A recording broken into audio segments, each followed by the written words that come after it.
在經商自動化數位體驗各個層面的過程中，許多企業面臨着失去建立長期忠誠度核心人際連結的風險。要打造一個共生品牌 （symbiotic branded），需要在人工智能的冷靜、效率與人類同理心的溫暖共鳴之間找到微妙的平衡。專業的網頁設計不應僅僅是一個轉化機器，而應是一個能理解並確認用戶情感旅程的平台。Webquarks 擅長創造數位環境，讓 AI 處理數據處理的繁重工作，同時為真實且以人為本的故事敘述留出空間。這種共生關係的甜蜜點，通常隱藏在應用程式的響應式設計佈局中。雖然 AI 驅動的聊天機器人可以即時回答技術問題，但技術架構必須被設計為能將複雜的情感問題無縫轉接給人類代表。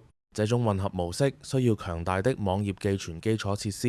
以確保自動化系統與支援團隊之間的實時數據移交。透過整合 Salesforce 或 Stripe 等企業級 API， 我們確保技術後端保持隱形，讓品牌具同理心的聲音始終是訪客體驗的焦點。人類同理心是電子商務系統成功的強大驅動力，尤其是在信任至關重要的行業。我們的過往案例展示了多個金融科技案例項目，在這些項目中，我們利用 AI 消除用戶旅程中的摩擦，從而為品牌騰出更多呼吸空間來進行有意義的社群建設。當技術被用來增強而非取代人類交互時，連便創造了一個既前衛又深具親和力的品牌。